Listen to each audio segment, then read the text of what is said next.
Please welcome Jessa to the show today. This beautiful soul has the most incredible story from starting her own celebrity dog walking business to now owning and soon franchising gorgeous yoga studios. Her personal growth has led her down the path of many powerful stories. She has felt diversity and thrived through change. She has found her purpose and truly feels alive. She knows that success truly comes from living your truth and embracing all of the personal journeys. Jessa believes everything happens for you and is so thrilled to be living the life of her dreams. She is sure to inspire. Welcome, Jessa. Welcome to Meet Me in the Penthouse. I am Amy, along here with my sister Molly. We help high-achieving women increase their income, but most importantly, their impact. We are neighbors, sisters, and business partners. We have built 8-figure businesses together, traveled the world together, raised our children together, mentored thousands of men and women together, and it's all because we have a penthouse mindset.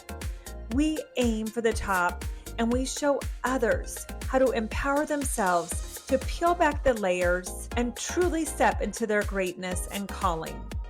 Welcome to Meet Me in the Penthouse.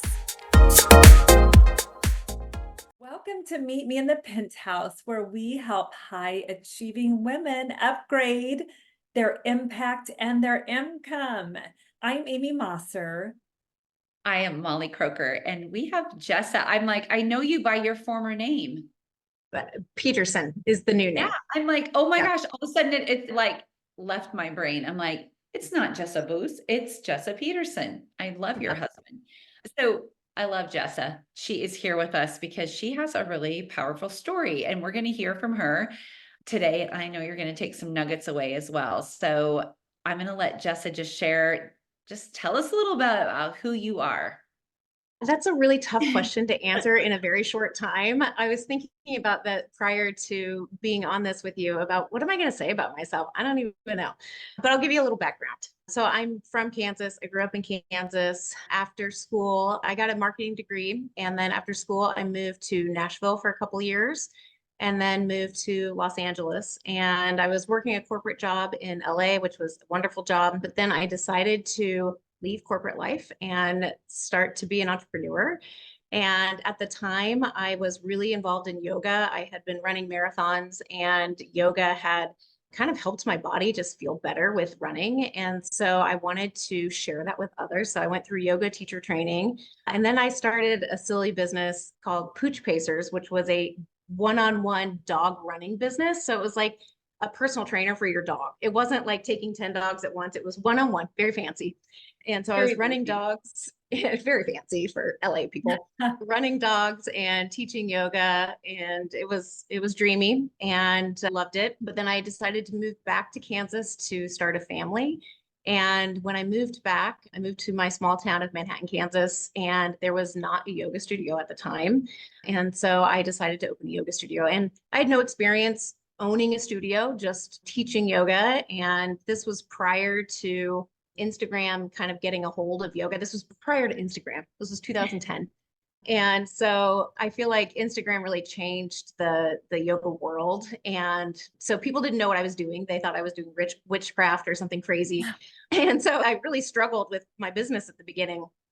And it forced me to kind of pivot and look at how to evolve. And so I did, and I grew and grew and grew. And here we are 14 years later. So it's been a really wonderful journey, and I've learned a lot along the way, which I'm sure we'll talk about. But yeah, that's a little bit about my background. Well, and I know you've got some great stories, so we will definitely dig into those, but kind of just tell us, just a little bit about these last few years for you. I think they're super impactful, the first fun years, but just like these last few years. Yeah, gosh, it's been a journey the last few years, which I feel like it has been for a lot of people. I think COVID really threw everybody for a loop. And for me personally, I had to take a hard look at myself and what I was doing and who I am. And I think, again, a lot of people did that. So I was running the yoga studio prior to COVID. And when COVID hit, I had to make a decision if I was going to continue to keep the studio open or not. And I decided that keeping the studio open was more important than being full time at the yoga studio. So I decided to get a big girl job or a daytime job and keep the yoga studio open. And we diversified and added different revenue streams to the yoga studio to try and keep it alive. And we survived somehow. But through that process, I started working at the local chamber. So I'm the chamber director here in my town in Wamego. I also met you through Arbonne, and you know my Arbonne story, but that was a really powerful thing in my life. And to be around women who really cheerleaded for each other and supported each other in a non-competitive way was really refreshing to be around. And so that really helped me in my personal growth, and it definitely through a difficult time. And then so that now we're at a place with the yoga studio where things are growing and it's an exciting time and we have choices to make. So And you've taken off, I feel like, then you have this new man in your life and I got married and I feel like, again, part of that personal growth that happened during that time, I was like really mentally like, I'm going to find the right one. It's happening. It's happening. And then he just showed up like a gift. And so his name is Brian. And we got married in August of 2022. So we're coming up on our anniversary here soon. And the most gorgeous wedding, I have to add. I mean, just stunningly gorgeous.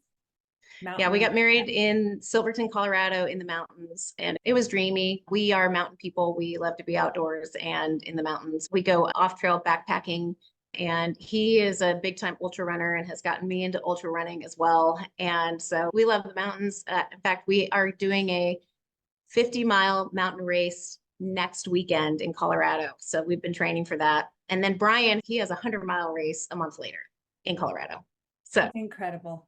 which he will just cruise right through because that's just how he does life. He makes it look easy and effortless.